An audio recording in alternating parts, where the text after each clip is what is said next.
we could have roll call, please. I'll read this first. Oh, yes. This meeting will be conducted by audio and video conference without a physically present quorum of the Rock Island City Council due to the disaster declaration issued by Governor Pritzker. Because of this order related to COVID-19 public health concerns affecting the state and the city, the mayor has determined that an in-person meeting at City Hall with all participants is not practical or prudent. Aldermen and staff may not all be physically present at the City Hall due to the disaster, and physical attendance at City Hall may be limited. To participate remotely during the public comment or public hearing portion of the meeting, please join by phone at 1-339-545-4186 and use PIN number 157-213-405#. Thank you very much. Now we'll do roll call. Alderman Clark. Here. Alderman Hurt. Here. Alderman Spaghettis. Present. Alderwoman Swanson. Here. Alderman Parker. Here. Alderman Poulos. Here. Alderman Geenan. Present. Mayor Tomes. Here. We have a quorum. Thank you. Stand for the Pledge of Allegiance, and then remain standing for a moment of silence. I pledge allegiance to the flag of the United States of America and to the republic for which it stands, one nation, under God, indivisible, with liberty and justice for all.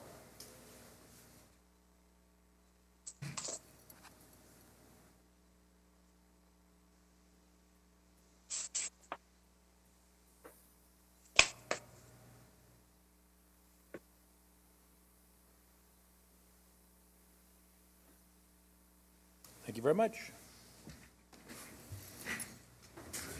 All right. We have public comment. If there's anybody out there virtually, *6 will unmute the phone.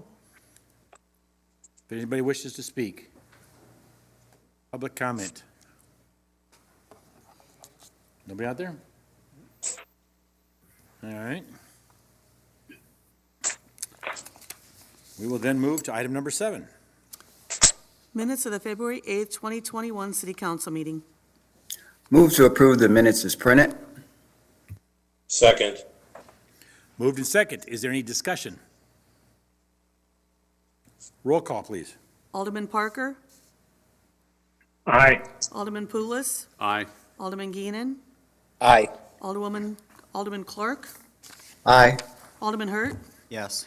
Alderman Spaghettis. Yes. Alderwoman Swanson. Aye. 7-0, motion carries. Thank you. All right, update Rock Island. A couple items here. The city of Rock Island is hiring. There are several job openings for various seasonal, full-time, and part-time positions within the city. All job postings and job descriptions are available by clicking the an employment tab on the city's website at rigov.org. Select the job search and online application link to find opportunities to join the finance, parks, fire, and public works. The Rock Island Public Library Children's Department will host a virtual show and tell about pets via Zoom at 6 p.m. on Thursday, February 25th. Each participant will have time to share details about their pet, its name, and what makes it special. The event is for children in grades K through 6th and their families. Registration is due by noon on February 24th, and a link to the online Zoom meeting will be sent to registered participants. To sign up, visit the library calendar at www.rockislandlibrary, rockislandlibrary.org, or you can call 309-732-7360. Rock Island Public Library and Prairie State Legal Services will host a free virtual presentation on criminal record expungement process at 5:30 p.m. on Wednesday, March 3rd. The presentation will be offered via a Zoom registration as required. Attendees will learn about record expungement, sealing of criminal records in Illinois, and other forms of Criminal Record Relief and Prairie State Legal Services will provide a brief overview of their available services. To register, visit the calendar at www.rockislandlibrary.org or call 309-732-7341 for assistance. The Zoom link will be emailed to registered participants. For those unable to attend by Zoom, the presentation will be posted afterwards to the Rock Island Public Library YouTube channel. Tax preparation assistance. The Martin Luther King Center is a site for the United Way's VITA, VITA program, which offers free tax preparation assistance for Quad Cityans with a household income of $57,000 a year or less. Hours are from 5 to 8 p.m. on Tuesday, Wednesday, and Thursday, and 9 a.m. to noon on Saturdays. Appointments are required. Schedule your appointment by calling 563-355-9900 or dial 211. And that's it. Thank you. Item number 9. Special ordinance vacating a section of alley right-of-way between 9th and 10th Streets south of 4th Avenue. Second reading. Motion to approve the ordinance? Second. Moved in second. Is there any discussion? Hearing none, roll call, please. Alderman Parker? Aye. Alderman Poulos? Aye. Alderman Geenan? Aye. Alderman Clark? Aye. Alderman Hurt? Yes. Alderman Spargettis? Yes. Alderwoman Swanson? Aye. 7-0, motion carries. Item number 10. Claims. A, report from the Human Resources Department regarding payment to Ms. Mary Cudcomb in the amount of $5,299.86 for a general liability claim. B, report from Human Resources Department regarding payment to State Farm Insurance in the amount of $4,119.77 for a general liability claim. And C, report from Human Resources Department regarding payment to Pappas and Wright, P.C., Rock Island, Illinois, for legal services rendered during the month of January 2021. Alderman Spargettis moves to approve claim items A through C. Second? Moved in second. Any discussions? Roll call. Alderman Parker? Aye. Alderman Poulos? Aye. Alderman Geenan? Aye. Alderman Clark? Aye. Alderman Hurt? Yes. Alderman Spargettis? Yes. Alderwoman Swanson? Aye. 7-0, motion carries. Item number 11. Claims for the week of February 5th through February 11th, 2021, in the amount of $1,108,353.32. The week of February 12th through February 18th, 2021, in the amount of $582,282.47. And payroll for the weeks of January 25th through February 7th, 2021, in the amount of $1,558,622.55. Move to allow the claims and payroll. Second? Moved in second. Is there any discussion? Roll call. Alderman Parker? Aye. Alderman Poulos? Aye. Alderman Geenan? Aye. Alderman Clark? Aye. Alderman Hurt? Yes. Alderman Spargettis? Yes. Alderwoman Swanson? Aye. 7-0, motion carries. Item number 12. Report from the Public Works Department regarding the 24th Street Water Tower retaining wall removal and storm sewer improvements, recommending the bid be awarded to Valley Construction, Rock Island, Illinois, for the amount of $227,383.40. Poulos will make a motion to approve the bid as recommended. Second. It's been moved and second. Any discussion? Alderman Parker, I need to recuse myself due to the nature of my employment. Okay. Roll call. Alderman Poulos. Aye. Alderman Keenan. Aye. Alderman Clark. Aye. Alderman Hurt. Yes. Alderman Spargettis. Yes. Alderwoman Swanson. Yes. 6-0, motion carries. Item 13. Report from the Public Works Department regarding the levee maintenance riprap placement project, recommending the bid be awarded to Langman Construction Incorporated, Rock Island, Illinois, for the amount of $125,350.60. Alderman Geenan makes the motion to approve the bid as recommended. Spargettis seconds. I'm sorry, Spargettis did. Moved and second. Any discussion?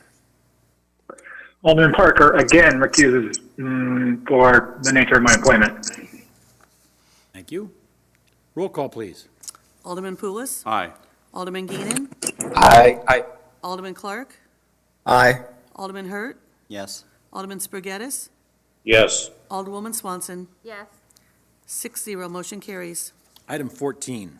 Report from the Community and Economic Development Department regarding the Illinois Housing Development Authority's Strong Communities Grant in the amount of $175,000 and the required resolution to be submitted to state.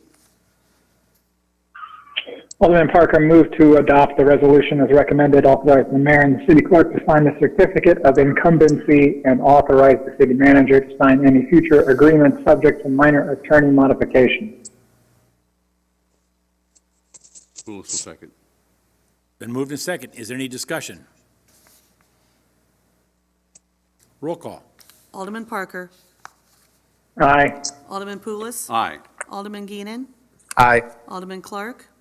Aye. Alderman Hurt? Yes. Alderman Spargettis? Yes. Alderwoman Swanson? Yes. 7-0, motion carries. Item number 15. Report from the Mayor's Office recommending amendments to the alcoholic liquor license, eliminating Section 3-9, Paragraph 1B, titled Extended Hours, 3 o'clock a.m. option, and amending two related paragraphs, specifically Section 3-5, Paragraph 10 regarding annual training sessions, and Section 3-5, Paragraph 11 regarding recording systems. Move to consider and pass the ordinance changes. Poulos will second. Been moved and second. Is there discussion? There may be someone in the audience here. I don't know. Terry, do you want to just listen or you want to speak? Was that motion, what was the motion? This is Dave Morrison. Was that a motion to suspend the rules, or was that a motion to consider the ordinance? I'm sorry. It was a Maybe I misheard. It was a motion to consider the ordinance. To Thank you. consider and I'm sorry. pass. Yeah. Fine. Yeah. Did you have another question, Dave? Okay. That was in the question. I wanted to make sure that I had heard properly. Okay. Discussion. Did we get a second? Yes, Mark. Mark, thank you, Mark. Mr. Poulos. I missed that. Is there anybody wish to discuss it? Terry, I don't want to put you on the spot if you don't have to. I think I've heard enough letters. You have, that's fine. Give you the opportunity. Is there anybody, discussion? City Council, any other? I will, yeah, I guess I'll start first off, seeing as how I always have technical problems. Can everyone hear me okay? Yes. Okay, well, this has been a very long process, as we all know, and it has been twisting and winding and swerving this whole time. Ultimately, I think through my conversations with a number of you, we have come to some consensus that the issue that we want to ensure here is public safety in our downtown. The debate between 2 and 3 a.m. Is sort of in that discussion, but really, I hope I can speak for the council when I say that the task before us is to ensure that the downtown is safe. I do not believe that this is necessary. I have yet to believe that this is necessary, and I think that this is a distraction from really what this council needs to do. Like 2 hours ago, we got an email from Randy Tweet spelling out how much money staff believes it would cost to better support the downtown. We haven't had an opportunity to talk about that. We haven't had an opportunity to identify ways in which we could pay for some of those things. And yet here we are making this decision. I think it's a little premature. I think even from the discussions with our downtown task force, a number of them said it's not a matter of it being 3 a.m. or 2 a.m. It's a matter of simply having the city invest the resources necessary to make it safe and attractive for people to be down there. So I guess regardless as to how this vote goes down, I hope that after the vote, yeah, as you say, Mayor, many times, this is permanent, but, that doesn't mean it can't be changed at some point. And so I expect from each of you to engage in very intentional discussions with staff and with myself as to identify, invest in our downtown so that we can reconsider this action. I don't know if you all have heard, but as of this afternoon, I was informed that one of my constituent businesses on the Ped Mall has shut their doors due to coronavirus. They're under extreme pressure, and then hearing about this decision, they have decided to close their business. So I hope you all understand what we are doing tonight, and I hope that you join me in identifying investing in our downtown as what we need to be doing. Thank you very much. Thank you. Any other discussion? Mr. Hurt? Yeah, so I think we all agree that safety is the number one concern down in the district area. Myself, this has been a difficult thing for me to weigh. My own personal feeling is there's some things that could be put into place by either directed by council or the task force that would, make the decision a little bit easier one way or the other. I guess what I would like to propose is increased lighting, things like increased lighting or possibly, removing of the plaza, or there's there's several ideas that which obviously are not in place right now, and those things aren't happening anytime we don't have a date when those things, if they were to happen, could be completed.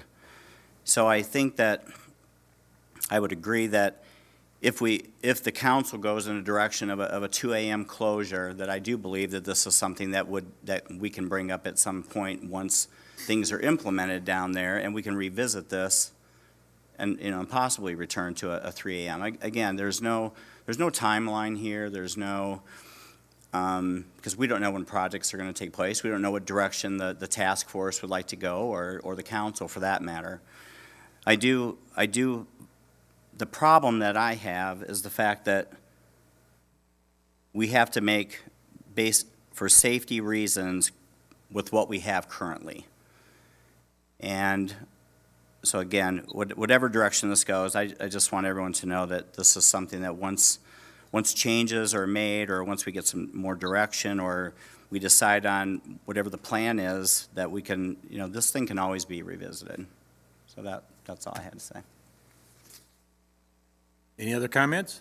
Yeah, I tend to agree with the fact that this is not written in stone. It's not something that is engraved and can never, ever be changed. But I do think one of the most important factors is the perception is that our downtown is not safe, it is not secure, and as long as that perception exists, we are not going to get the patrons downtown that people want to have. So I think the first thing is we have to make sure that the trust of the citizens is in the fact that that downtown area is safe and secure. And until that happens, it doesn't matter if you're open till midnight or till 4 o'clock in the morning. People are not going to come. I have been asking all around the Quad Cities, what are your opinions on 2 o'clock, 3 o'clock? And the answer I get is exactly the same. We aren't coming anyhow because it is not safe. And when you have businesses downtown where you have people that are working late at night and don't feel safe getting out of work and walking to their car, then that, again, reiterates the fact that it is not a safe and secure place. And that is the number one priority that we have to deal with. And so I think a 2 a.m. closing, Iowa closes at 2 a.m., the bars have no problems making revenue over there. People will come when you are open.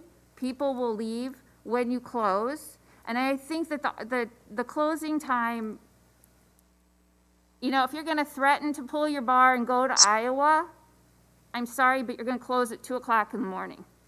I mean, there's no benefit to going there. But I think the biggest thing facing this council right now is the safety and security of the downtown. And that's what we have to work on first. Let's get that organized, let's get programs in place, systems in place, let's make that happen. And then at a later time, perhaps, we can look at extended hours. But I don't, right now, that's not where we're at, and it's irresponsible of us to assume that's where we're at right now. Thank you. In my perspective. Mayor? Yes. Go ahead. Oh, I was just about to speak, but if someone else was Go ahead, going. Ivory. I'll yield the floor to Ivory. Oh, okay. Thank you, Alderman. Alderwoman Poole, Alderwoman Swanson just said that she's hearing the same thing that everyone else is hearing. That it doesn't matter if you close, what time you close, the perception is what it is. So if we change the time, it really is not answering the problem. The problem is that it's not, people feel it's not safe. So instead of addressing that, we're going to penalize the people that chose to do business in Rock Island. One gentleman wrote, I believe he said that's 32% of his business coming from that time we're talking about closing. Now, if we want to hurt a Rock Island business like that, when we all can say it's not about the time, it's about what the safety. So let's focus on the safety and not hurt our businesses or make them adversarial towards us, because we don't want to be adversarial towards them. So they have chose to do business in Rock Island. Let's show them our appreciation. Let's show them our support. Let's work with them. This just shows them that it's our way or the highway. So please, guys, please, Alderwoman Swanson, think about what you're hearing so that we can do what's best for the city of Rock Island. We don't have businesses flooding our downtown area or that the Watchtower area. We don't have businesses flooding the any area in Rock Island. So let's think about that before we do damage to businesses that want to be here. And safety is the concern. Let's do our job and come up with a safe manner. And I understand where the chief is coming from. His priority is to keep Rock Island safe. That's totally understandable, and I commend him for it. But that does not mean we should ignore the businesses that are already in Rock Island. Thank you guys for listening. Alderman Clark, can you explain then why the Iowa businesses that close at 2 do fine? When you say do fine, what do you mean by that, ma'am? The bars over in Iowa that close at 2 seem to have no problem. So why is it the bars in Rock Island that close at 3 will seem to have a problem if we close at 2? Without throwing me under the bus, I totally believe that securing the downtown and making it safe is really the primary thing, and I prefer to put people over profit. What do you mean? I don't understand what you mean by throwing you under the bus. You just said the words and I repeated them. So that was towards me. I don't understand the comment. Iowa, Moline, Iowa, they all have problems. It's the perception that Rock Island is this bad place that is going on. And many council members feed into that perception, that Rock Island is this terrible place. Who would want to come here when you have the aldermen or alderwomen saying that Rock Island is a terrible place to come? It's the perception. And we have, and I'm not saying we don't deserve some of the criticism we receive. What I am saying is we need to look at this from a point of how does it impact everyone? And it's not about profits over people. We have to make it safe. Just by making it 2 o'clock does not make it safe. I think, And that's been proven because there's been things that happened before 2 o'clock. There's been things, I believe the last issue was at 2:01. So that has been proven that that's not going to make it safe. And like you said before, Alderwoman Swanson, people are not going to flock to Rock Island just because we make it 2 o'clock. So and they're definitely not going to come if all the businesses leave. So we need to consider that without throwing anyone under the bus. right. I think the question, To answer, excuse me, real quick. to answer your question, Yes. Well, to answer the question of how do Iowa bars survive at 2 a.m. and Illinois Rock Island bars allegedly will not, first off, there's a difference between bars and nightclubs, and we need to identify what type of nightlife we have, right? I'm sure that if you go talk to the owner of the Carriage House, is that still a nightclub in downtown Davenport? I'm sure if you talk to the owner of that establishment, whatever it is, they would welcome the opportunity to be open up until 3 a.m. However, I think it's their state law that prevents them from doing that, so they don't even have this discussion on their side of the pond. However, there is a big difference between a nightclub, which caters to late night,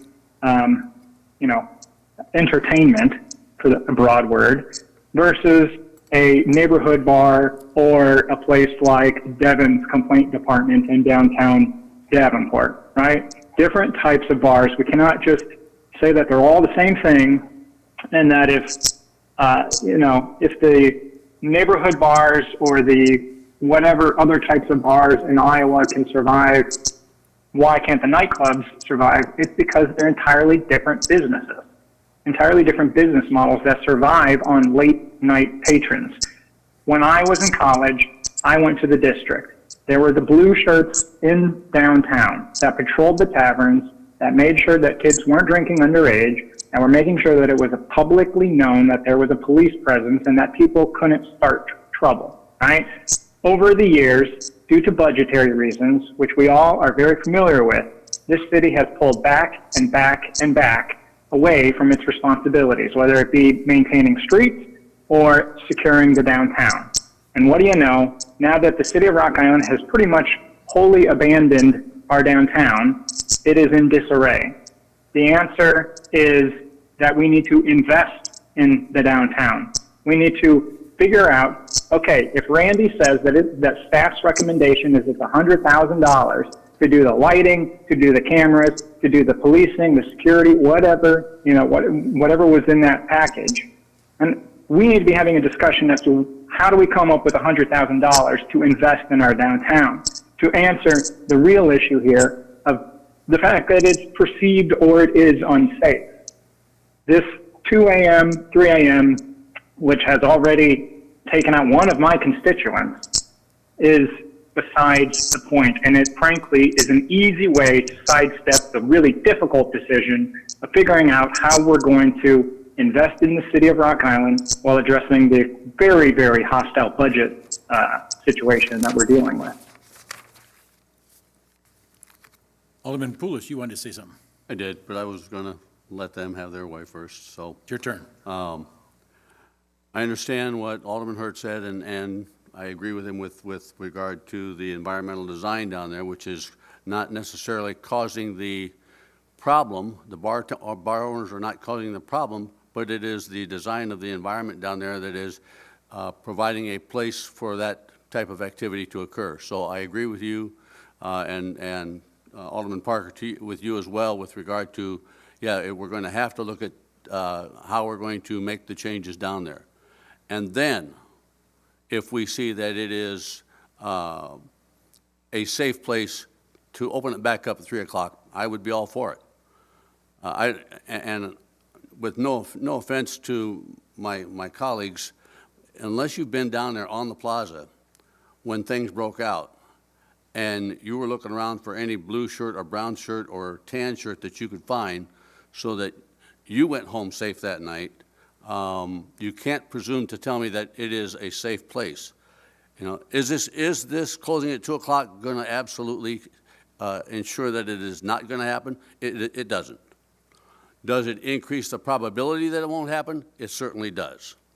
And anybody who's been down there during those times and denies that is only fooling themselves. And I am more than willing to reconsider when we have proven and when we have re-imaged the district and done those things that we need to do, responsible things that we need to do to make it a safe place, and then to encourage the businesses and find out what they need to come back or stay down there. Either way. Going to Davenport, again, you're going to face a 2 o'clock closing. Going to Moline, you likely will face a 2 o'clock closing. I don't see that as being that critical.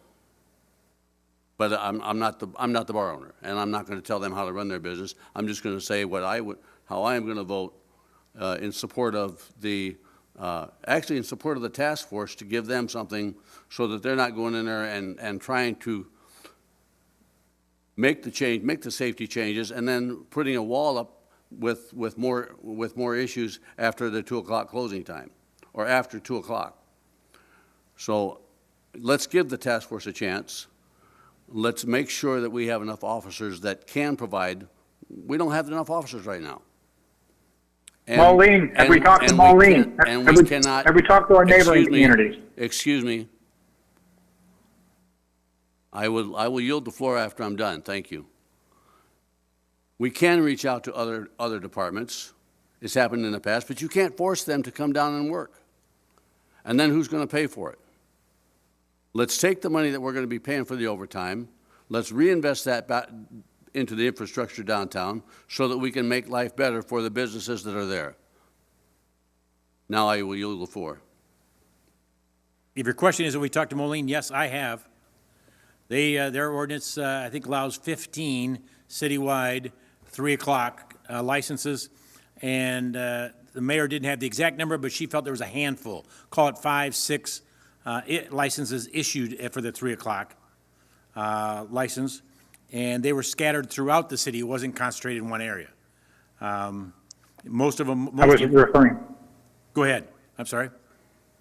I wasn't referring to Moline's 3 a.m. bar license option. I was referring to whether we have approached any neighboring municipalities or the sheriff's department or police forces, broadly speaking, to identify any sort of arrangements that could be worked out, of course, to be paid for by the city of Rock Island to provide additional security services for the weekends in downtown Rock Island. I mean, here's the thing. There are options out there. I know the answer to that question because Randy told me, no, we have not approached our neighboring communities. And so there are options, but we haven't explored them because we continue to say, well, the solution is closing at 2 a.m.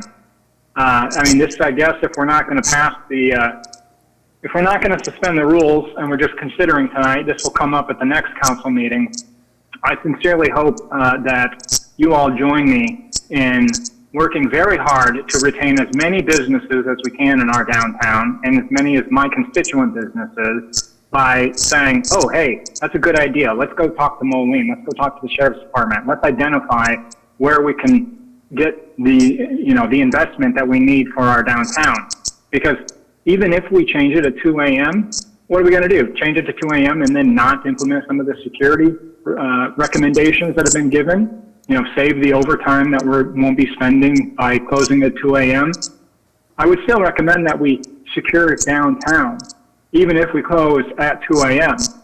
We can't get out. That's what this false thinking is. We're going to get out of having to invest in our downtown by closing at 2 a.m. We're going to have to invest in the downtown no matter what time we close. So we may as well not close at 2 a.m. and harm businesses. I'd like to do a little clarification. I think you're right. We haven't not investigated all those options that I'm aware of. But to say we're not investing in downtown is a broad statement. We're not invested at this point. We don't have it budgeted for the security part of downtown. But we are investing in downtown.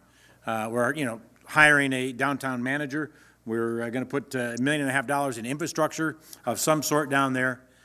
So we are investing in downtown. Put together this task force to turn into a steering committee with the stakeholders down there. And so we are investing in downtown. To answer yours more specifically, it may not be in the security at this point. That yet to be seen.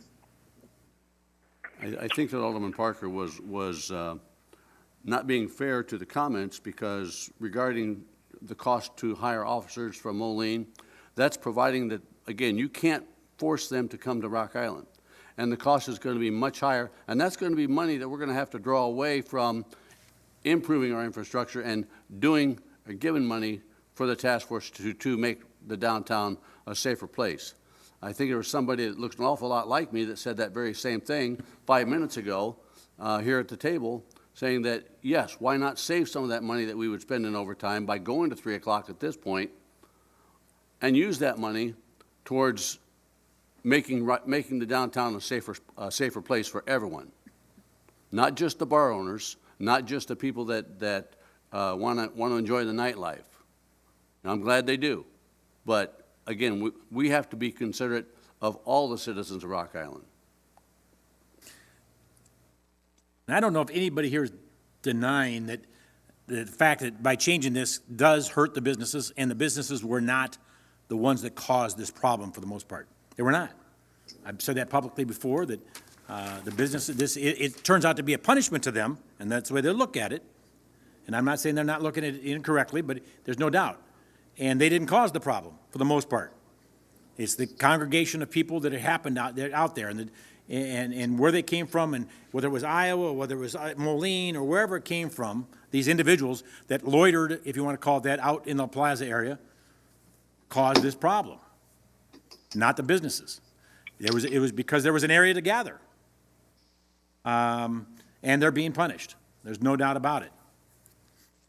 But at the same token, this, I think, will end up, we send a message and reduce the opportunity for it to happen. Along with, this is just one piece of it, along with potentially eliminating the plaza, potentially doing lighting, potentially having different types of businesses down there. And that's where I think that to come in the future, I think it is, Mr. Parker, like you talked about, we should revisit this in the future. When things change, that matrix, if you want to call it that, environment, and with the steering committee having some longevity behind it, we can view things differently and take a look at it. So I don't think it's permanent. It's obviously pulling out of the ordinance, but, you know, that can be changed at any one of the council meetings back to whatever. But we do need to finally make a decision, set that so the business owners do know where they stand, so the citizens do know where we're at. And so, you know, so, but they are. I feel bad for the businesses. There's no doubt about it. I really do. But I'm not sure if there's, it's time to make a decision. We put a sunset date on this thing before, and so that's why we're here at this time. This is Alderman Geenan. So, you know, Alderman Parker had mentioned we are not suspending the motion, so we do need 4 votes. And, you know, having listened to tonight and to Alderman Clark and Parker and the rest of the discussion, you know, it's about public safety and perception. If we, Alderman Clark, if we say our town is dangerous, then people won't come. That's true. That's true. It's about creating a safe downtown and changing the perception, no matter if it's 2 o'clock or 3 o'clock. We're investing in the safety of our downtown. Yes. Everybody perceives this, how you handle safety differently.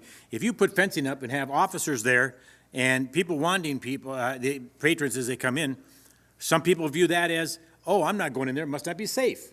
Why would they have to put these up if it's, you know, so it must not have been safe. Some view it as, oh, I'm glad I'm going to go in there because it is safe because they're checking. People's perception on how their views when they see those type of things can be different from person to person. And so, and the perception can change. So just putting fencing up and having police officers down there doesn't automatically make it say, tell the story, it's safe. It just doesn't to some people. There has to be other elements that change also, my opinion.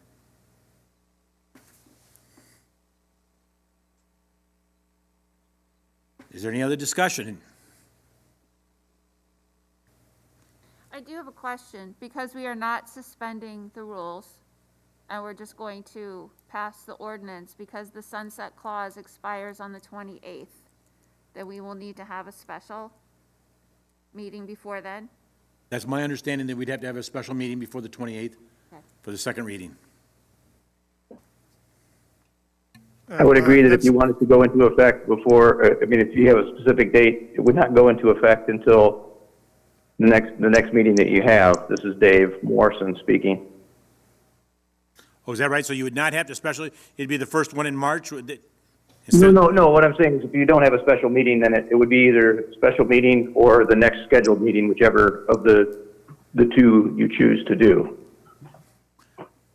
For the second, but I guess I still don't understand a little bit. If we didn't have a second reading before the 28th, would it go back to 3 o'clock on the 28th, or would it just be in hold? With it being my understanding was that there was intent was that it was that there was a sunset on it, so I believe it would, the best practice would be to have a special meeting. That's my belief. Okay.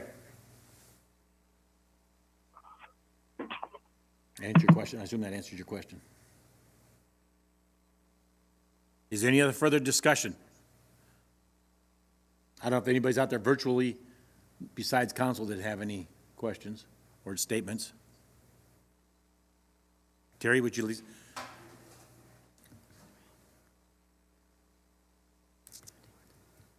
My name is Terry Tilka. I'm the property owner at 1815 Second Avenue. I own two businesses in your downtown. I have a 3 o'clock license, which I have purchased and paid for this year, and I haven't been able to use it. I did get a letter in the mail saying I was getting a partial credit for next year if I decide to stay here. If these licenses go from 3 o'clock to 2 o'clock, and my 42 years of experience in this business, there won't be anybody left down here. Your downtown will be empty. The nightlife will go away. I was asked to come by the city council to Rock Island to help build their downtown into the arts and entertainment, which I did. I helped the city, and until the city started micromanaging everything about 16 or 18 years ago, we've had nothing but financial problems, city staffers and city council members telling us how to run our businesses. 99% of the problems that have happened outside have happened on the plaza or in parking lots, not in any of the businesses in the downtown. So part of coming to Rock Island for me was the plaza, which some people want to take out. Then I went through the council meetings where they cut the plaza in half after it told us they were going to remodel both blocks. Then the city started micromanaging the district. As of today, there is no district. There's no funding for the district, and the city's been having the same issue and arguing over the 2 and 3 o'clock for years. The city has still not come up with a plan. Now we have people in the private sector telling us not to send students to the downtown, but they don't tell them to go to downtown Moline or downtown Davenport or anywhere else, and that's where they're going. We have lost hundreds and hundreds of jobs for kids in the downtown in the last year.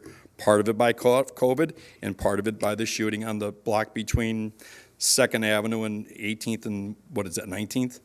While we were in the process of closing our businesses early, because we made the decision, the crowds on the outside of the plaza fences were getting a little rowdy. I'm the one that called the police and told them they need to get down here because it's getting a little unruly. That was the night of the shooting.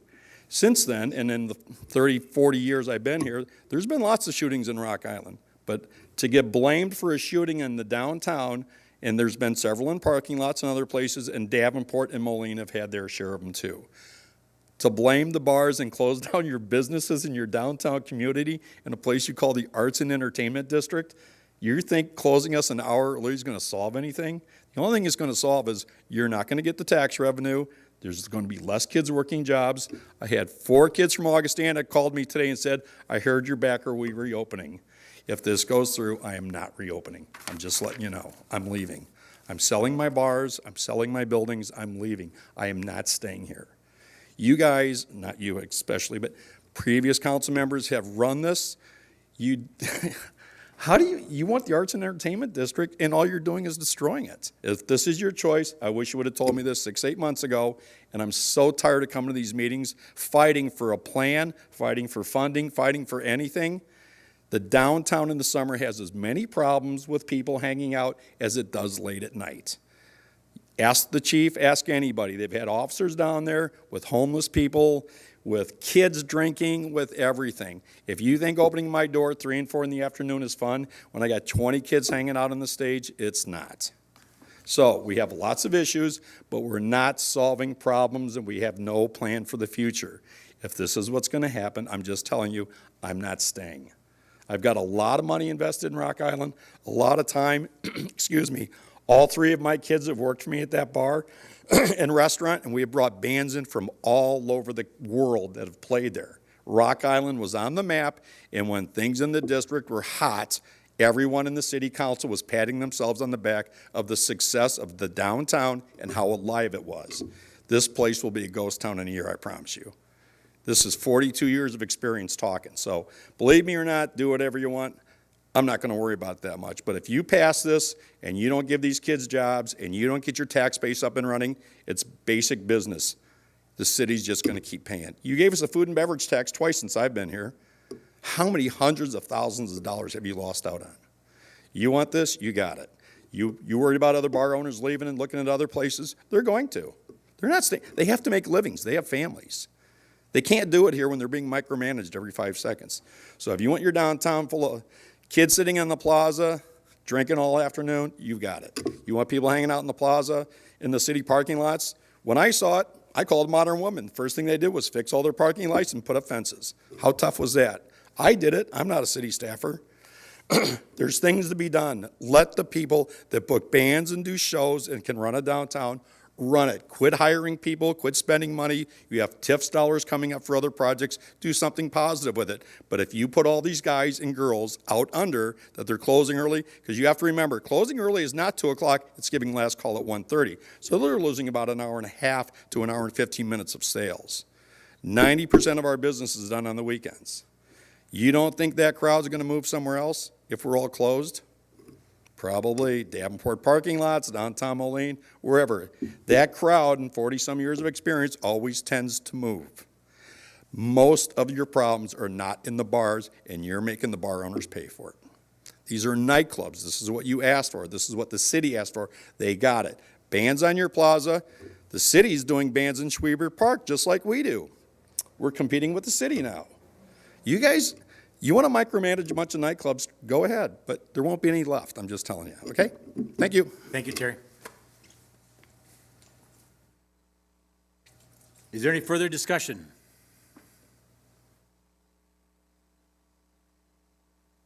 Hearing none, we will do a roll call. Alderman Parker? No. Alderman Poulos? Aye. Alderman Geenan? Nay. Alderman Clark? Nay. Alderman Hurt? Yes. Alderman Spargettis? Yes. Alderwoman Swanson? Yes. 4-3, motion carries. Item number 16. Report from the Mayor's Office recommending amendments to Chapter 8, Division 4, Section 8-232, vendor permits, and Division 6, Section 8-234, prohibited activities as they pertain to the 3 a.m. alcoholic liquor license extended option. Poulos will make a motion to consider the ordinance. Second. Been moved in second. Is there any discussion? Roll call, please. Alderman Parker? No. Alderman Poulos? Yes. Alderman Geenan? No. Alderman Clark? Nay. Alderman Hurt? Yes. Alderman Spargettis? Yes. Alderwoman Swanson? Yes. 4-3, motion carries. Item number 17.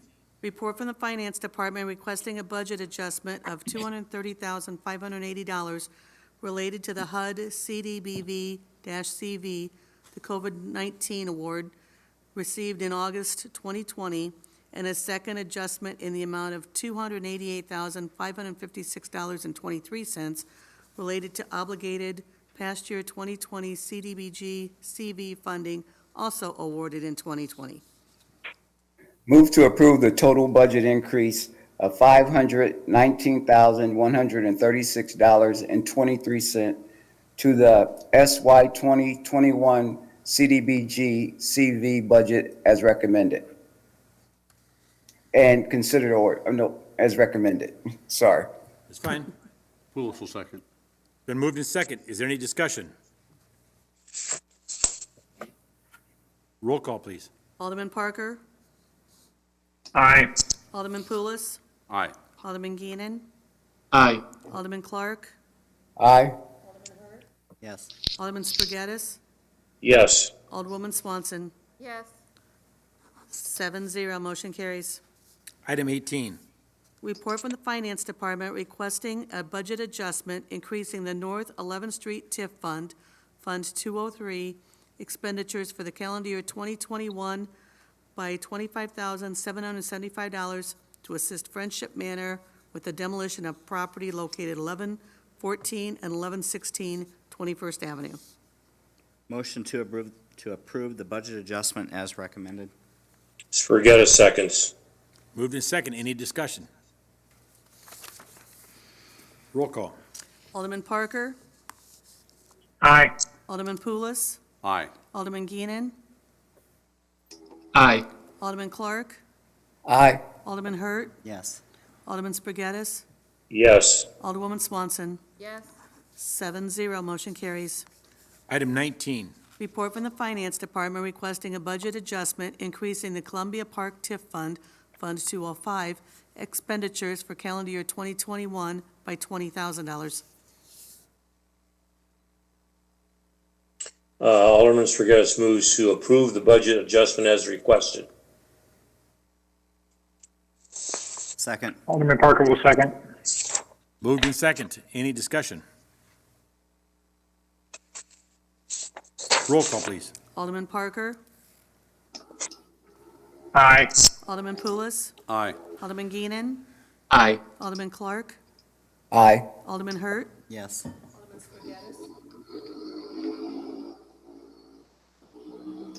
Alderman Spargettis? Yes. Alderwoman Swanson? Yes. 7-0, motion carries. Item 20. Report from the Finance Department requesting a budget adjustment increasing the CDBG Fund, Fund 242, expenditures for calendar year 2021 by $335,585.01. Move to approve the budget adjustment as recommended. Second. Moved in second. Any discussion? Roll call, please. Alderman Parker? Aye. Alderman Poulos? Aye. Alderman Geenan? Aye. Alderman Clark? Aye. Alderman Hurt? Yes. Alderman Spargettis? Yes. Alderwoman Swanson? Yes. 7-0, motion carries. Item 21. Report from the Traffic and Engineering Committee regarding request for a handicap parking space in front of 1030 11th Avenue. First reading. Move to approve the request as recommended and consider the ordinance. Second. Moved in second. Any discussion? Roll call. Alderman Parker? Aye. Alderman Poulos? Aye. Alderman Geenan? Aye. Alderman Clark? Aye. Alderman Hurt? Yes. Alderman Spargettis? Yes. Alderwoman Swanson? Yes. 7-0, motion carries. Item 22. Report from the Traffic and Engineering Committee regarding a request for handicap parking space in front of 805 44th Street. First reading. Poulos make a motion to approve the request as recommended and consider the ordinance. Sforgetto seconds. Moved in second. Any discussion? Roll call. Alderman Parker? Aye. Alderman Poulos? Aye. Alderman Geenan? Aye. Alderman Clark? Aye. Alderman Hurt? Yes. Alderman Spargettis? Yes. Alderwoman Swanson? Yes. 7-0, motion carries. Item 23. Report from the Mayor's Office regarding the reappointment of Mary Garrison to the Labor Day Parade Advisory Committee and the reappointments of Brenda Carmen, William Healy, John Keim, and Paul Gussie, and the appointment of Jason Watts to the Health Code Board of Appeals. Alderman Geenan motions to approve the reappointments and appointment as recommended. Clark seconds. Moved in second. Any discussion? Roll call. Alderman Parker? Aye. Alderman Poulos? Aye. Alderman Geenan? Aye. Alderman Clark? Aye. Alderman Hurt? Yes. Alderman Spargettis?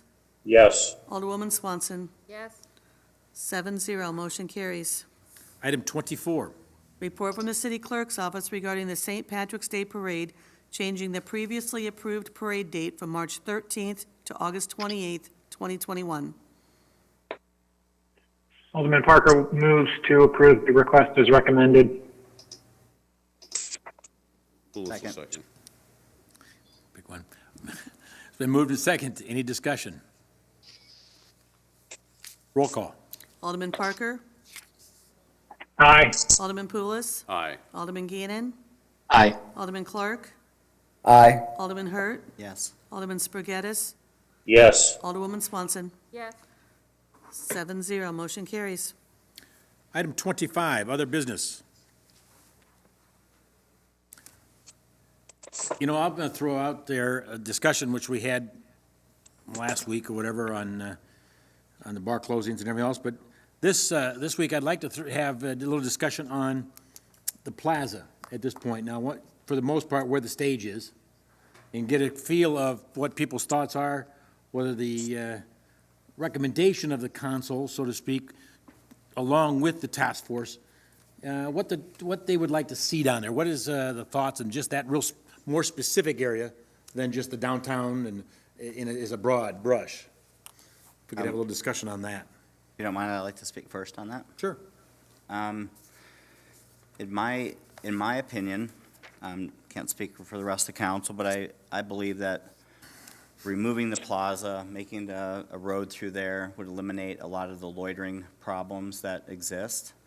I would like to see, personally, parking on one side of the street, expanded sidewalks. This is what I envision. Mm-hmm. But I think it would go a long way in improving the safety of the district area, in my opinion. Anybody else got any thoughts of that area, what they, envision? Not, types of business, but more infrastructure, if you want to call it that. To go along with what Alderman Hurt was talking about, and Alderman Parker alluded to it earlier, the plaza down there is part of the problem. If you believe what we're being told by staff and by the people that are down there. Now, Terry earlier said that he came down there because of that plaza.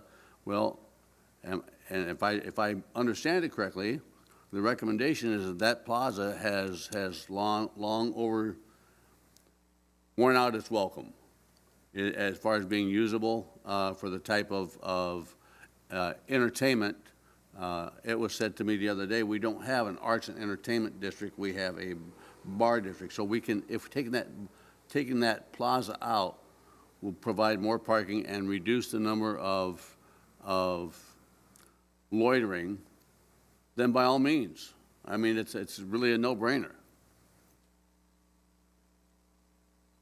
Alderman Parker, it's your ward. Thoughts? Oh, now that means something.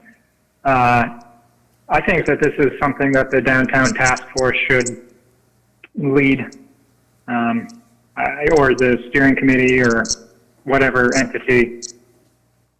I don't feel comfortable saying what I think should be done. I think that we should be asking our downtown stakeholders what they think should be done. They are just as much, if not more, affected by loitering and nuisances on the plaza. They recognize it, but is the city just coming in and saying, okay, we're going to do this? It just reminds me of everything that the city's been doing, where I'm not even referring to the decision about tonight, but for years and decades, the city has just made decisions thinking that they were doing what was best, when the community, the stakeholders in that area, were not in agreement. So I think this discussion should not be originating here. Okay, let me just say this at this point. As I started out when I said that it would be that what the city get to help give the commission, or steering committee, task force, whatever you wish to call it, what the council's vision, what their vision is. Doesn't mean it's demanding or dictating that that's what's going to happen. Same token is, you got to remember, the money that's being spent down there is the public dollars. And so the public and the council should have some say-so in it, whether it's just even their vision when you're spending taxpayers' dollars. We're just as important as the task force is. I think everyone in here wants to have their thoughts expressed. It may not be dictating what's going to happen, but it's expressed. So it's not excluding the conversation with this task force. And yes, it should be brought up, those stakeholders. But they shouldn't have once again, at this moment, they don't have the final say on things. It's, the TIF money down there is still gonna have to, whatever they decide and talk about, still has to come in front of city council. Legally. I have an additional comment. Alderman Parker, I would like to, I guess, respond to your comment. So I believe, I think everyone that's on council and in this downtown task force, I think should all have, I think everyone's got a vision, and I feel that if the onus of this liquor license time is put on council, then I feel like we should also have some say-so on some things that are geared towards what we potentially perceive as improving the safety of the downtown area.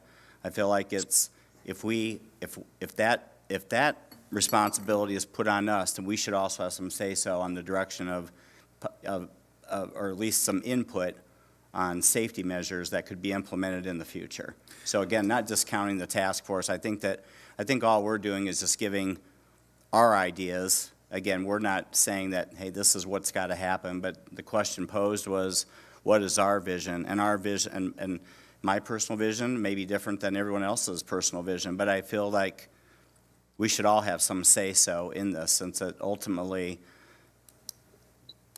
a lot of things will come back to us, and I feel like we should also have some input here. Another very, very important, to me, very important tool in this, or say-so, is in 2015, the city spent money, had a consultant, and did a lot of public input and thought to what it should look like down there.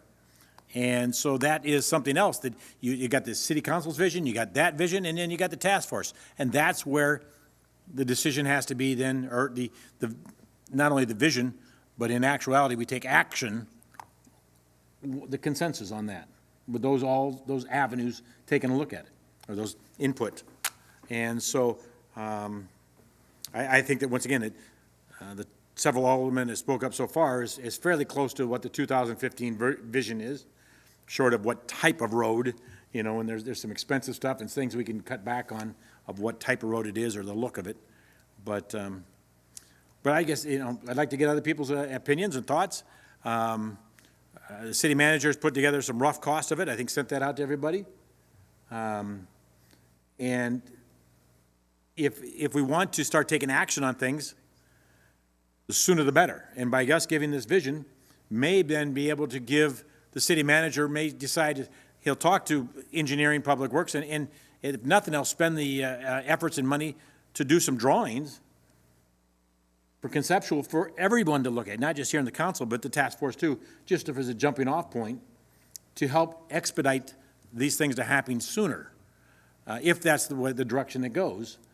So we're not running this into 2022 or 23. The idea is to be able to keep the process moving as swift as we can. Mr. Mayor, and I don't know why Alderman Parker made the comment that now it matters, because it always matters. Whether we agree or disagree is beside the point. Your decision matters, Alderman Parker, and I see this discussion as the council empowering the task force. They came to us and they said, give us some ideas. And we are empowering them to make those decisions and willing to step forward with some funding. So I see this as a good thing for the task force. By the way, the task force has been expanded by 3 individuals that have stakeholders down there, being from Monter Woodman, being a large property owner, Matt Stern, and then John Keim, today committed. So we're expanding that commission to have a larger stance of the stakeholders that are in that area.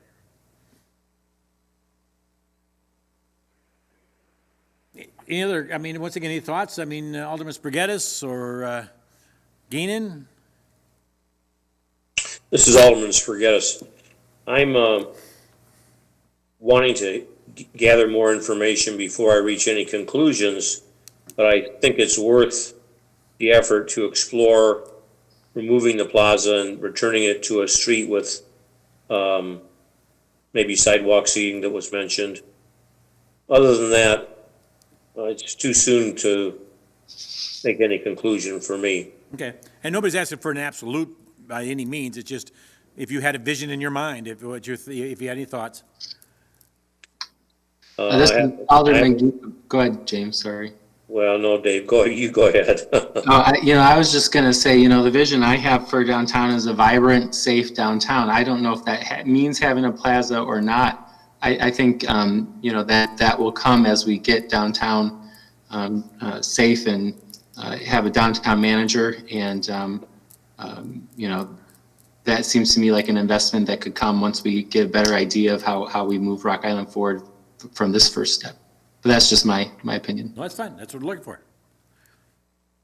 Yeah, I obviously, the city council has to make a decision, and we should have the right, I don't know if that's the right word, to have input and be the deciding factor. When I said that this discussion should originate in the downtown task force, it did not mean that I abdicate any responsibility in making this decision. It meant that perhaps I agree with you around the table as to what the final result would look like. However, we are approaching this in the opposite way in which I would recommend we approach this. We're putting the cart before the horse. We are talking about what we think would benefit downtown Rock Island when we just spent $250,000 to hire somebody to organize and listen to the downtown community and have them tell us, hey, this would be better. And for us to say, here, well, we have this resource. We have this $1.5 million worth of downtown TIF money. We can do something here, right? So, like I said, I would wager to bet that there are people in our downtown who have the same thinking of that which has been expressed here. Let it start with them, with the downtown manager who's not even hired yet, with the downtown task force that just barely started. If we genuinely believe in empowering our downtown community and being there to support them, we should not be having this conversation, even if I agree with what is being decided. It should start with the community. We should be there to support their decision, not the other way around. I apologize. I thought that the task force wanted some direction from council. No, this hasn't even been brought up in the task force. No, the vision has been talked about a little bit there, and in that vision is taking that stage and part of the plaza out, maybe not building the street, but part of that's in that plan. And the thought, once again, I'll say the thoughts was we weren't going to spend a lot of time rehashing what should be done as much as how to do it and what to prioritize. I don't think that we want to, and I'll use the word waste, a lot of time and efforts of rethinking and second-guessing the 2015 plan, because there was a lot of public input, there was a lot of money spent on that, and we don't want to waste the time and money rethinking things, maybe slightly modifying, but not rethinking. And then they would help prioritize and work on the devils of the detail. But I would draw everyone's attention to the real intention behind the $250,000 contract with the Chamber of Commerce. The real intention behind this contract is to have this downtown manager create a new downtown place management organization and come up with a sustainable funding model like an SSA. An SSA requires the approval of the downtown property owners.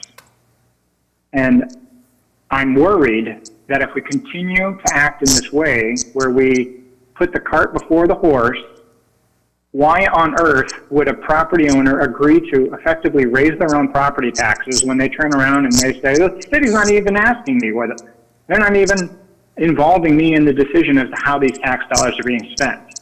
We have to remember that the main focus here is to get a downtown place management organization going so that it can be sustainable for the next 40 years. The failures of 40 years ago was that we never got the systemic structural piece of this puzzle in place. Downtown Davenport created the Downtown Davenport Partnership. We did not. All of our neighbors have an SSA. it is not a surprise that the one community that doesn't have an SSA we're having this discussion, right? And the only way that we get an SSA is through empowering and getting the buy-in from the downtown property owners. So that's why I'm very hesitant about these types of conversations and about the decision that we made tonight, because why on earth would a downtown property owner agree to raise their own taxes when the city doesn't seem to really be interested in soliciting their input on things? Now, let me just, I beg to differ. Part of that is that, number one, my feel for establishing an SSA is 18 months to 2 years away. It's not going to happen within the 12-month period. And we cannot, number one, I don't think we can afford to sit and wait to take action on what happens down there, infrastructure-wise, not 100% of it, until that's established. But that being said, doesn't mean that we can't have this task force with the downtown stakeholders and that they have something to say about it before an SSA is established. They can have something to say about it before an SSA. They can have it tomorrow. Have a say-so. So you don't have to have the SSA for them to have a say-so. You know, I think there's, once again, a cart and the horse type deal, but I don't think we can wait for 2 years and then say now let's get the input of the group and start enacting it. Obviously, a 2-year process of creating an SSA would include input from the public, right? Input from the downtown stakeholders, and this sense of immediacy that we need to do something now out of, some sense of, I don't want to say panic, but, like, oh, our downtown is dying, we need to do something. That is when we make really poor decisions. It's when councils in the past have made really poor decisions with respect to a very large lot of land along 11th Street, right? I mean, we continue to make short-term decisions based off of fear, essentially. Oh, we got to get something going here, while ignoring putting in the work, the very patient work of long-term structural change. And of course, I would agree, Mayor, that we involve the public in this process. It's not like they're just going to sit there and do nothing for 2 years. But I do not want to see this council make a short-term decision based off of pressure of feeling like we need to have results now at the expense of long-term success. Okay. Anybody else would like to say anything? Alderman Swanson? A woman? Well, at the risk of being attacked, I do want to say that I think the decision tonight to change the bar time was a decision that is going to impact the bar owners. Clearly, they're not happy about it. But I think along with that decision is not for this council to stick their head in the sand and not do anything. If we want to help our bar owners, then we have to start initiating some change and some difference down there. The lighting down there is one thing. Making it a safe place is another thing. Our biggest issue down there is the loitering. And the loitering happens to happen on the plaza by the stage. So I think if we want to be supportive of our bar owners, which we have just taken an hour of revenue away from them, but if we want to be supportive of them, then we have to move forward to make the downtown safe for people to come in, get rid of the loitering area, and we have to move forward. Otherwise, this time change is just an arbitrary time change, which is just a penalty to the bar owners without us doing anything at all but sitting back and kicking the can down the road again, which we should not be doing. So I think we need to put a little bit of substance behind our decision, and if we're going to go ahead and work to make the downtown safer, so at some point we can return back to a 3 a.m. closing, then I think we need to start moving forward sooner rather than later to put some visible changes down there. Alderman Clark, I'm not sure if you've had a chance to express anything yet or not.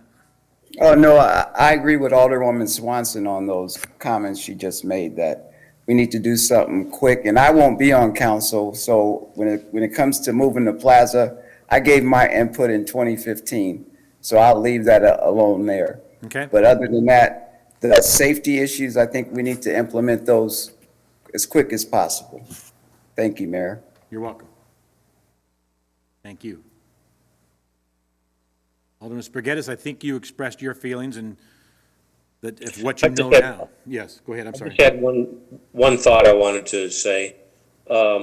It's come up several times tonight from different people, that changing the bar closing time from 3 o'clock to 2 o'clock is somehow punishment or punitive to the bar owners. That's not the intention of shortening the time by 1 hour. The intention, to my understanding, was to prevent the influx of people from outside of Rock Island coming to the district for one more hour of drinking, and then whatever bad things happen after that, or during that time, I don't know. But it's not to punish the bar owners, and I agree with Alderwoman Swanson that we need to do what we can to help the bar owners, short of changing the time to 3 o'clock until we're ready to do that, after we've accomplished some of the other goals that we have in terms of putting safety measures in place. Thank you. Alderman Geenan, did you get everything in you wanted to say? Yeah, I did, thank you. You bet. Is there anybody else wish to talk about this? Any,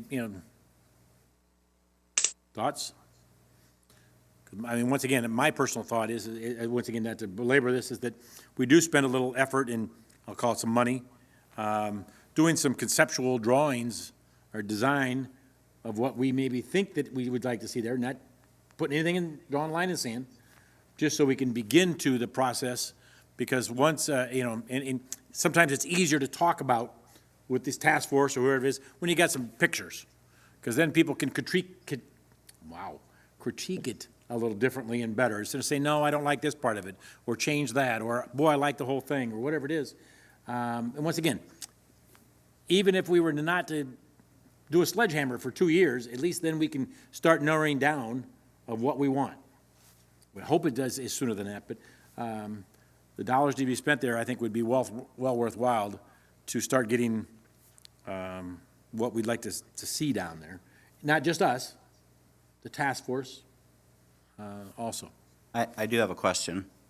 So in regards to the lighting, which I feel is something that needs to be implemented immediately or as soon as possible, is that something that council feels or the city feels that we need to wait on until the task force is completed, or is that something that we feel that would be appropriate for us to make that kind of a decision? Let me ask a little clarification on lighting, because I've heard two different stories, and it might be a combination of both. Okay. When I first hear talking about lighting, I'm thinking of the street lights and changing those to LED, making them more pedestrian type versus street lights. They're more pedestrian level and everything else. And then I hear somebody talk about no lights on buildings shining down, and that's two different types of lighting. I'm referring to the lighting on the existing structures, changing the heads, the programmable. On the regular street lights? On the regular street lights, yes. Randy, can you give us some direction on that? And they are pedestrian level, all of those, so they are pedestrian lighting already, all those decorative lights. So I sent out some numbers today, and what we can do is go out for bid on that and bring something back to the council, and that is just taking the existing lighting down there and changing the head so it's brighter and also programmable, so it could be turned on at a certain time of night to a different level of brightness, when we're trying to clear the plaza, that type of thing. The lights on Second Avenue, you're correct, but not 18th Street, I don't think is pedestrian. Nope, they're not, but the issue really is there, on Second Avenue. That's where we're having the problems. The other lighting will be changed from what it is now to LED lighting, so you will see the entire downtown look a lot different than it does now. So again, my question being, is that something that we have to wait on the task force to give us direction on, or is that something as a council we can determine without the task force as far in regards to the lighting? That lighting could end up being torn out and changed or something else with the redo of the plaza, But wouldn't need to, because it is consistent with our other decorative lighting, so it carries the same theme through downtown. Okay. Well, I personally think that's something we need to implement. Somebody could say something? Two thoughts. Yeah, I'll chip in two thoughts here. First, regarding whether it be the street lights or lights on the buildings shining down into alleys or parking lots, for what it's worth, the street lights have not been requested nearly as much as lights on buildings shining into alleys and parking lots when speaking with downtown business owners. I've been chatting with those guys and gals for 4 years now, and overwhelmingly what I hear is we need lights on buildings illuminating the alleys and the parking lots and things like that. Everybody complains about everything, so if they could do both the street lighting and lights on buildings shining on the alleys, I'm sure they would like to do both, but for what it's worth, I hear overwhelmingly from downtown business and property owners that they want better lighting in alleys off of buildings. Secondly, regarding this idea of dimmable switches, it's a great idea, and I like this idea. However, how extensively has staff thought out the plan? Who is responsible for programming the lights? Who's responsible for, it's my understanding that they automatically dim, right? In 10 years from now, when some totally different council wants to do something otherwise, what policy are they going to go point to and say, oh, this is how we do it? It seems simple, easy as, oh, just have it programmed and automatically dim. But there's a lot of policy and sort of responsibilities, chain of command, who's going to be in charge of what, that we don't think of in the background, that due to understaffing, this city has difficulty in executing some of that behind the scenes stuff. So, let's get the lighting as quickly as possible, but let's make sure that there is a well-documented plan to figure out who's responsible for what with respect to the lighting.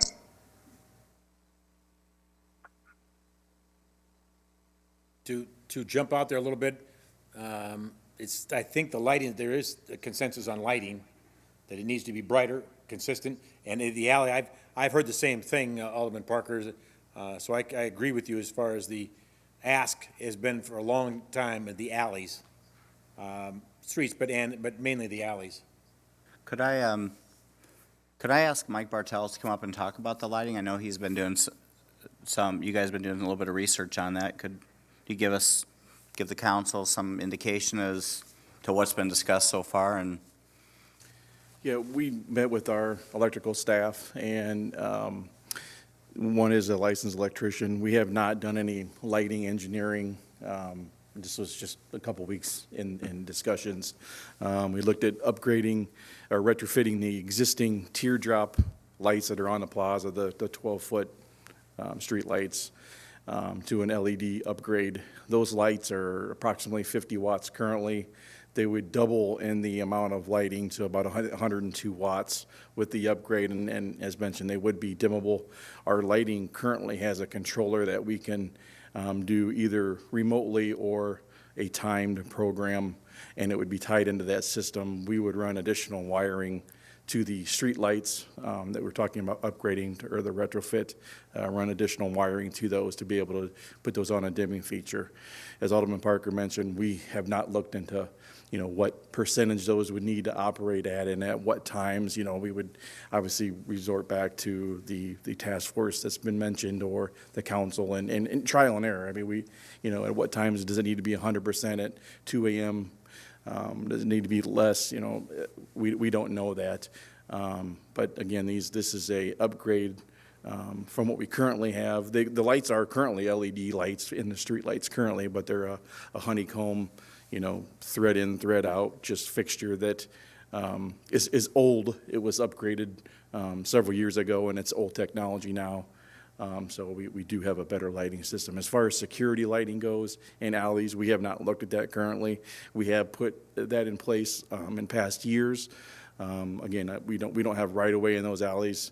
We need to go on existing facilities or existing private businesses, and so that would just take some work with getting that installed. How are we going to meter it? How are we going to power it? if you're talking about parking lot lighting, we could possibly mount some security lighting like we have at the lot next to Daiquiri Factory that shines onto that. We could fasten that to existing lighting.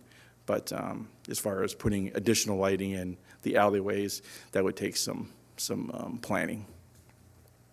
Mike, thanks a lot. I wasn't trying to put you on the spot. I just thought maybe a little bit of information to the council would be helpful tonight, so thank you. Well, and this sort of is demonstrating my point. The very lighting that my constituents have asked me for 4 years was not even on staff's radar. And I'm not mad or blaming you, Mr. Bartels. I think you do a fabulous job. But this is my point, right? We should be enlisting the downtown community and saying, hey, we think lighting is a problem. And did anybody from City Hall give Terry Tilka a call? Because that guy has told me plenty of times what lights need to be changed in downtown Rock Island. It's that sort of community involvement that the second the city decides that, oh, we should do lighting, the first thing we do is we call somebody who is not part of the city in downtown Rock Island and say, hey, what's your thoughts? Before we make any research or before we move, we should solicit what the community wants. I think this is just proving what I've been trying to say. Alderman Parker, I think everyone's in agreement that I think we want to be responsible as a council, and I think that just bringing up these ideas, and again, we're not voting on anything. We're just bringing them ideas up, and I do agree with you that there needs to be the input from the constituents and the business owners and residents down in that area. So I don't feel like we are trying to buck the system, so to speak. I feel like we're trying to. I think we are trying to do the prudent thing and do some research, and I think that's why I was, asking Mr. Bartels to come up and just to give us some ideas of what they've been looking, because that demonstrates some research on it. So I don't think anybody's trying to step on anybody's toes here. I just think we're all trying to be responsible and give as much information as we can.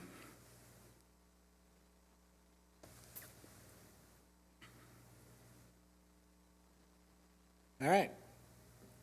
We'll bring this to a conclusion unless there's anything else new that somebody'd like to bring up. I'd like to make a motion to adjourn. Well, before you do that, Randy, will you be in touch with us on another date for a special meeting? Because we need to have another vote before the 28th of February. Yes. I will. Okay, thank you. All right, we have a motion to adjourn by Alderman Hurt. Is there a second? Spagetta seconds. Moved in second. I assume there's no discussion on that, so we can do a roll call, please. Alderman Parker. Aye.